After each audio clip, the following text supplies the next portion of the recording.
Today's webinar is all about conveyor belts with hot vulcanized features from siderails and cross-cleats to chevrons. So before we take a deep dive into all things conveyor belts, I would like to go through some quick house rules. Firstly, there will be a Q&A session at the end of today's webinar, so please submit any questions you have into the conversation chat on the right-hand side. I'd also like you to make sure that all of your mics are muted. And finally, this webinar will be recorded and we'll provide a link to the recording after today's session. So what exactly are you going to learn today? You're going to learn firstly all about a range of chevron belt profiles. Secondly, you'll learn how belt customization can maximise uptime by reducing material spillage and rollback in incline conveying. And finally, you'll learn all about our hot vulcanised features from siderails and cross-cleats to chevrons. You may be wondering who is presenting our webinar, and we couldn't think of anybody better than our very own Jamie Gillespie and Dave Mullen. So first up is Jamie. Jamie, our technical coordinator, is another of our conveyor belt heroes whose role takes in everything from R&D and continuous improvement projects to customer product support. Problem solvers and safe place to work are two of our company values that are close to his heart, having spent many years as a diver, responsible for maintaining safe and consistent operations in both the commercial and entertainment worlds. So our Jamie knows a thing or two about putting on a good show. Next up is Dave. Let's not beat around the bush. Dave is an actual giant of belting, a towering presence at well over 6 feet tall. He knows Ireland and the end user landscape like the back of his hand, having lost to go count how many miles he's covered over the years. Dave heads up our customer accounts in Northern Ireland, where he's continuing our long tradition of building trusting relationships with our customers. A student of humour behaviour in his university days, we're glad to say that Dave's degree in psychology is still being put to good use.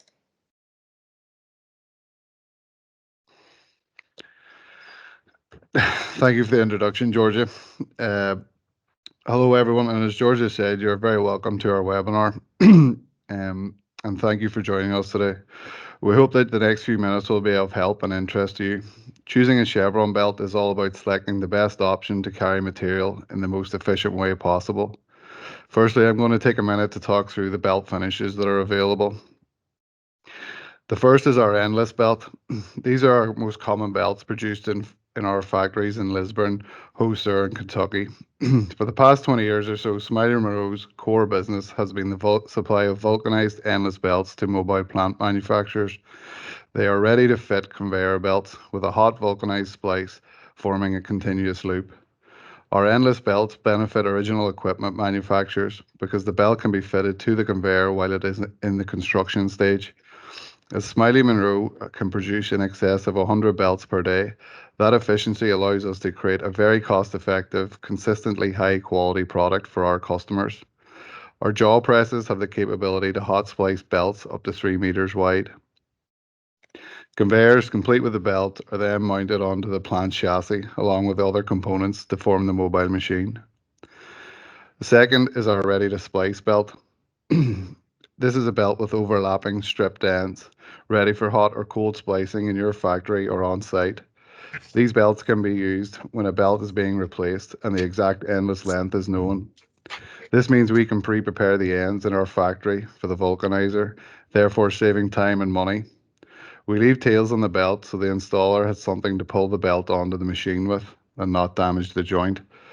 We can also wrap the splice for long-term storage so moisture and dirt don't contaminate the open plies.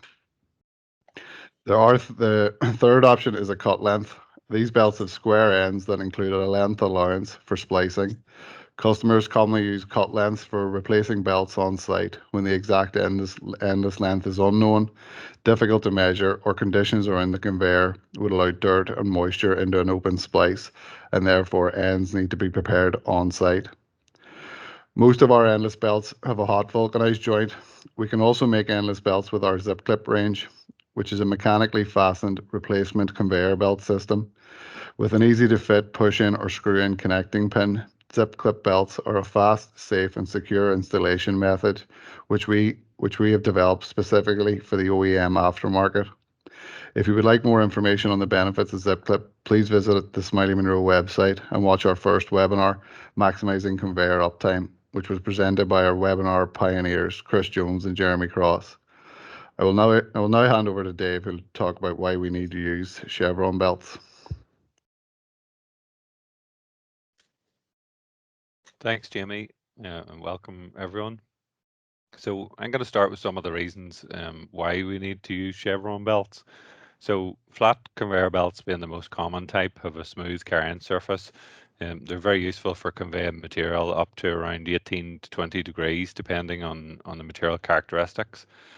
Beyond 20 degrees, the material will want to do a couple of different things. It'll either want to slide down the belt, slide on top of itself, or larger lumps could start to roll down the belt, which I've seen before on worn chevron belts, and this can be a hazard for operators close by. It creates spillage or damage.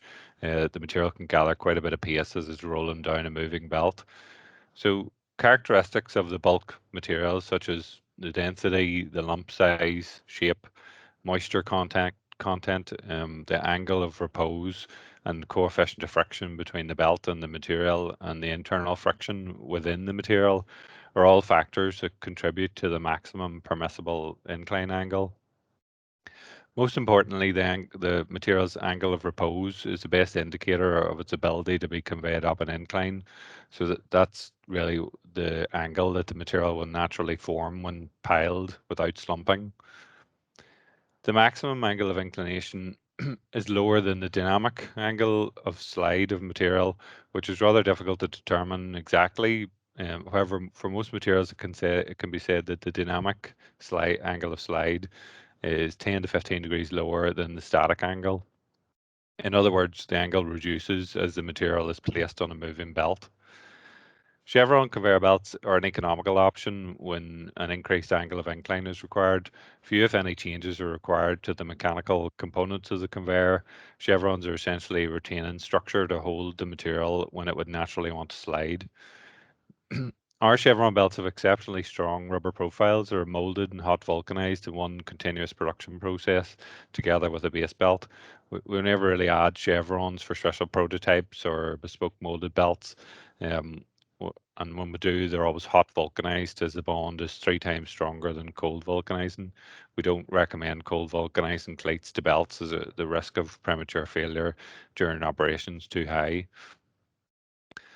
This integral molding process creates a belt structure much stronger than belts that would have the chevrons attached separately.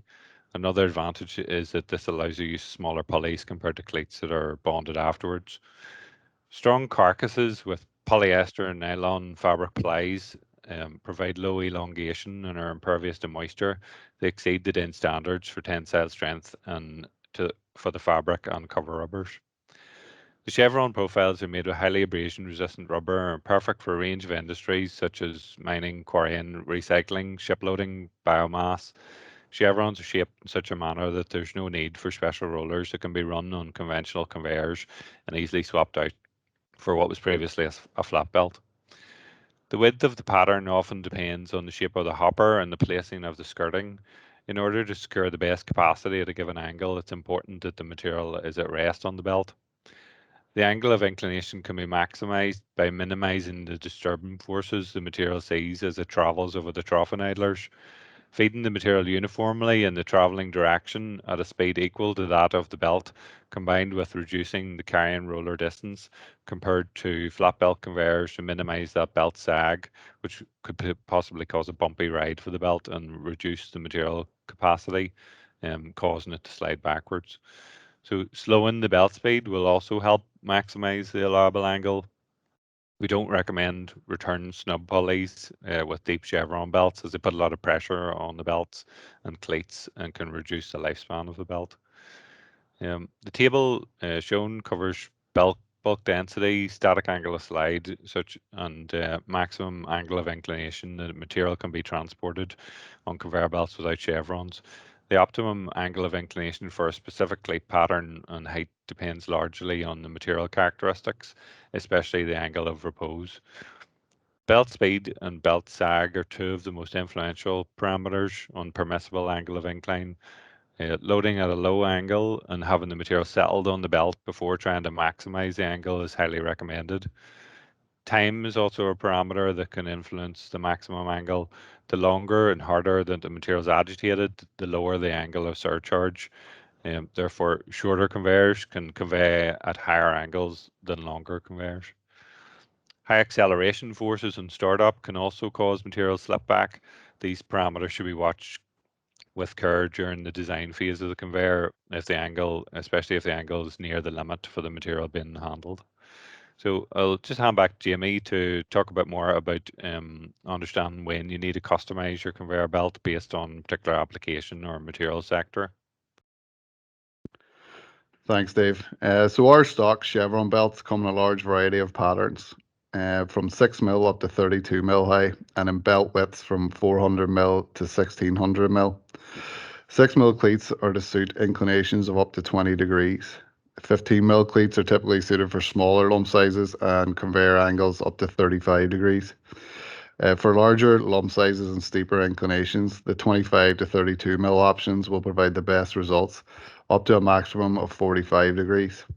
Beyond this, a more customized pattern will be required, possibly requiring sidewall or other solutions such as sandwich belts or pipe conveyors. Our vulcanized endless chevron belts are made with a V-joint. This means that there is minimal breakdown of the pattern, ensuring a smooth ride over return rollers, which also reduces vibration when compared to other joints. Worth noting that our chevron belts can be ordered in full or moderate oil resistance. Heat, acid, cold, or flame resistant options are also available. If Smiley Monroe's stock chevron patterns do not suit the material you're carrying, then we can produce custom design belts with cross cleats produced to your exact requirements. Our cross cleats are hot molded into the conveyor's belt carrying surface to ensure long product life. For example, we produce a cross cleat belt that has 6 cleats across the belt width. They have 50 mil gaps between each cleat. The cleats can convey the product effectively, but the gaps in the cleat allow for the use of disc return rollers. I will now explain the codes that we use for the chevron patterns. If we take the code C15P385, the C followed by a number refers to the cleat height. In this case, it's a 15 mil high cleat. P means the pattern is open, and the following number is the width of the pattern. In this case, it's 385 mil. And a V in the code means that the pattern is closed, such as the example on screen. I will pass over to Dave to show the sectors and material that our patterns cover. Thanks, Jamie. So just talk through some examples of types of belts that we commonly supply. The first one shown is a V6 multi-cleated belt, commonly used in agriculture, recycling, environmental biomass applications. The next one is called Y32P460. It's a special pattern used in the road construction sector, such as milling machines. Pattern's very supportive for the return rollers to minimize any bumps and ensure smooth running at high speed. It also uses a high 32mm pattern to maximize output.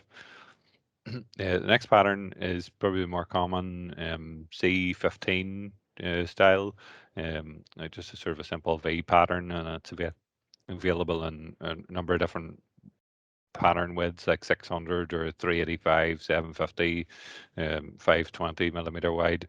So it's used in a variety of belt widths and pattern widths, and often seen in side conveyors and screeners used to stockpile graded aggregates.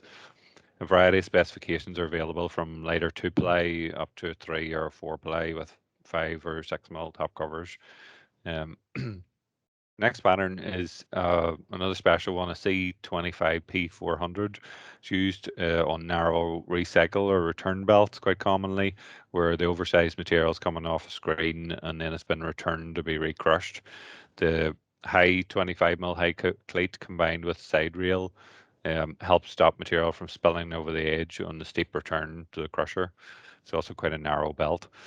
The next pattern is S25P750. Again, the common pattern used on the likes of a main belt on a scalping screen, combined usually with thicker covers because, again, it's the oversized material handling. Next pattern is C25P550, also available in a 750 pattern. So they're common patterns for large lump size materials and belts between 900 and 1200mm for a variety of applications. The next one is one of the wider patterns, is a C25P1000, and again this will be found on belts from 1200mm to 1600mm. There's also a 32mm high cleat which is very popular for shredding applications and available on a tough flex belt, which I'll go into in a bit more detail later. It's also worth mentioning here that when you're choosing to buy a replacement chevron or hot molded customized belt, it's not always necessary to replace like for like in terms of the specification. If your customer's applications resulting in certain kind of wear or damage or too frequent replacement, then options such as thicker belt covers or an upgrade to some of the special fabrics like ripstop, fabric breaker, or tough flex straight warp range can be considered. So options of these aspects can be requested when you're inquiring about chevron belts, and Smiley Monroe will take care to offer the correct pattern and base belt specification for any options. So Jamie will now explain what conveyor belt customizations are available, or some of the available options, including hot vulcanized features such as siderails and cross-cleats. Thanks, Dave. Alongside chevron belts, we also have several hot vulcanized customizations available. As we have mentioned, we can vulcanize cross cleats to the carrying surface, and we can also add side rails to any belt, whether flat, chevron, or cross cleated. Our cross cleats can be designed to suit your application. We've made them up to 100 mil high. We can make cleats from a range of materials, even with a ply to add strength. Our side rail comes in 16 mil high and 25 mil high. We can also produce prototype chevron belts to assess if the pattern will suit a customer's application, or if the pattern is not supplied in the belt width you require. For example, if our 25 mil high chevron pattern is not available for the belt width you require, we can vulcanize the pattern to a flat belt that is the correct width. If this prototype is successful in your application, then we can have the chevron belt produced and brought in from our supplier. If we already supply a belt to you, but you discover you get spillage from the belt during the conveying process, we can add side rails to the belt.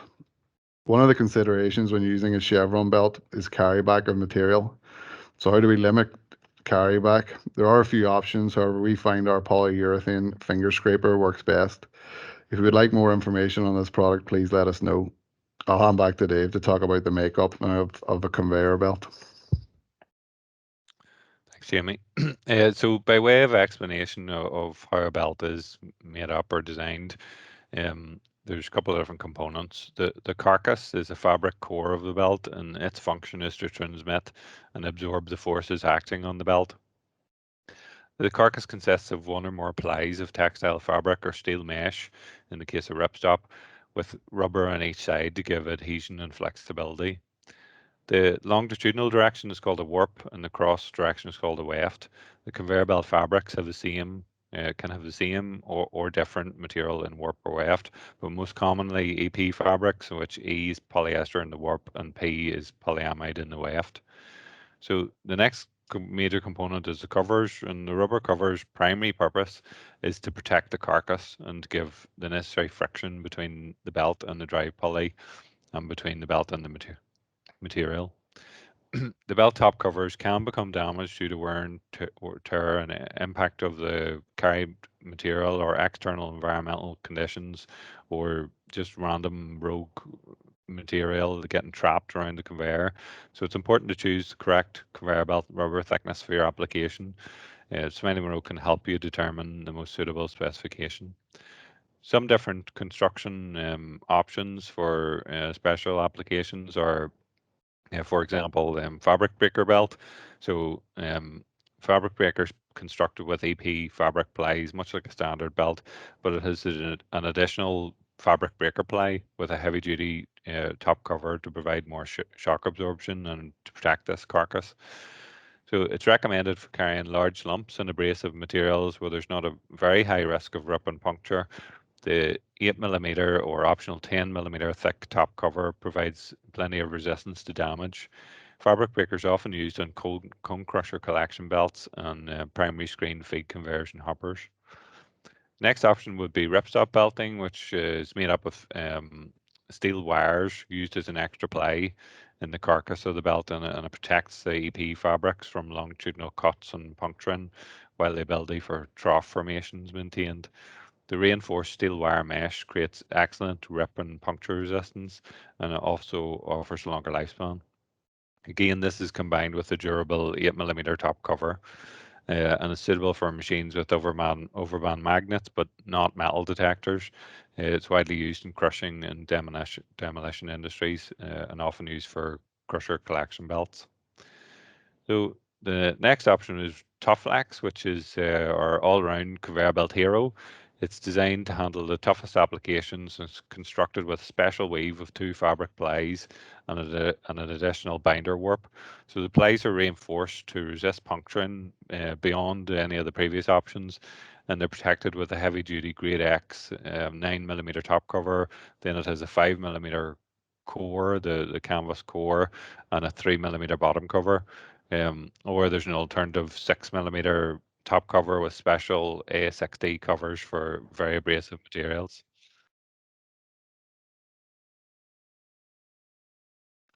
Sorry. So this option offers optimum cut, impact, and gouge resistance against the sharpest materials, as well as excellent wear resistance for the most abrasive materials. Performs well on small to medium-sized pulleys, making a perfect all-round solution for extreme conveying. All these factors ensure highest return on investment, maximum uptime due to the longer life. Toughlex offers outlasting traditional multiply belts. It's very diverse and used in crushing and screening, recycling, demolition, environmental, and bulk material handling industries. It's a belt we always recommend for the use in impact crusher applications. And from the table, you can see that Toughlex performs excellent across the board in terms of wear, impact, rip, puncture, and cut resistance, as well as suitability for the smaller pulleys and trough-ability. It should also be noted that Ripstop belt can't be easily recycled, whereas Toughlex can. You can find out more about these special belts in a previous webinar, choosing the right belt for your application, which is available on our website. So most importantly, how can belt customization maximize uptime? So back to you, Jimmy. Thanks, Dave. Maximizing conveyor uptime is a major goal for Smiley Monroe. If conveyors are not running, then they are not producing product and therefore not generating revenue for our customers. Smiley Monroe products, from Chevron belts to glide trackers and skirting rubber, are all designed to ensure maximum uptime and reduce maintenance and spillage on conveyors. As we have discussed, preventing rollback and material spillage can increase revenue by ensuring the maximum amount of product is being conveyed as efficiently as possible. Our stock range of Chevron and custom belts can limit the amount of rollback and spillage. Siderail can also be incorporated into the belt to aid in the prevention of material spillage. Smiley Monroe's product support team works closely with our customers in the early stages of their product design process to ensure optimum conveyor performance. So Dave, how do potential customers go about ordering a custom hot molded belt? Okay, so as with obtaining any component, the more information that's known, the better. The machine owners or parts manual is a good place to find information and may well have all the details needed. Otherwise, getting the tape measure out and taking some dimensions will do the job. So fundamental for us to quote customers are the belt width, an idea of the application involved, and the belt endless length. There's a number of ways of measuring the belt length, and we're happy to advise on that. It's important that the length measured takes into account a couple of obvious basic factors. Firstly, that it's not too short, that it can't fit around the conveyor, and secondly, it's not too long, that the belt can't be tensioned when installed. Getting this information isn't difficult, and as I said earlier, we can advise customers if needed. The length required will be determined partly by the type of insulation, so whether it's hot or cold vulcanized, endless, or a cut length as discussed earlier. It's at the inquiry stage when possible belt specification or upgrade options can also be considered. Smiley Monroe sales advisors will be happy to provide advice and price different options to suit your requirements. So for initial inquiries, customers should contact Smiley Monroe by email at hello@smileymonroe.com. And one of the people here will be in touch and take the inquiry from there. I think that's covered everything that we set out to do today, Georgia, and I hope for everybody listening that Rock and No Rollback has been informative and interesting for everyone.